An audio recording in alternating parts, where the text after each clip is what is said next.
l'appelait Barnadette. Était son petit nom, cause que c'était le sien qui suivait dans l'état civil, comme ça se faisait en temps. Et puis Berthe était pas vraiment chat.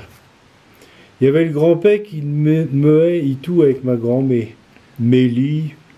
Voyez-vous, je causions à nuit plutôt de ma grand-mère, parce que j'étions son Benoni. Et chat qui faisait touiller la pièce rapportée de la famille, la tante du Havre, qui avait eu mais qu'une fille, ma cousine. Quant à ma sœur, était une fille tout, mes deux autres tantes ayant point eu d'enfants. J'étions donc le seul petit gars des trois petits-enfants, le seul le petit gâté à chaque grand-mère. Et la grand-mère, il camuchait point un chat à l'entourneille. Ça les entinchait terre tous. Que fait, quand j'en pensais à elle, me ramant-tu les quelques-unes des vieilles images de ma grand-mère.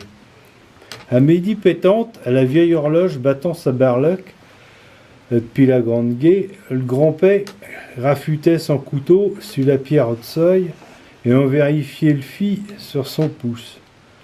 Ne coupait point avec un couteau de motteux. Il tigonnait et tout, et me tuait les ondes du vieux poste sur Radio Luxembourg pour mieux saisir Zapimax qui crachotait ou crachinait mais que la météo craignait. Était la même chose le souhait avec la famille du raton. Faut dire qu'il y avait point encore la télé à cette époque dans nos campagnes. Mais un rien m'amusait. Une vraie qui s'en venait vilevouser sur le plat d'entrée les tomates du courtille. Le grand-père la rabattait sur le carreau pour mieux les berdouiller sur le montant en bois de la croisée, avec le fameux couté qui servait à tout. Bien souvent, il y en avait une autre qui s'en venait sur le cou, à son enterrement, comme disait ma grand-mère, et qui subissait l'appareil. Nous jetait les dépouilles en veillant à point se fait piquer dans le fût de la cuisinière qui brûlait point à cette époque de l'année. Une poule qu'aura trouvé un coutet pour le sien du grand-père et juqué d'un coup d'aile, tout à heurteil, sur le coupé de la barre de la pièche.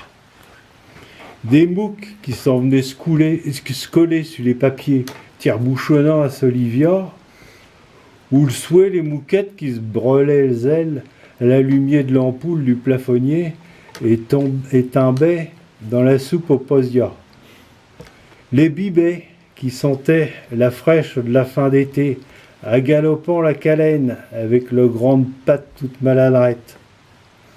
Chantant, nous entendait la grand-médie, « Mange ta soupe, veillons mon baiseau, avec Fred. »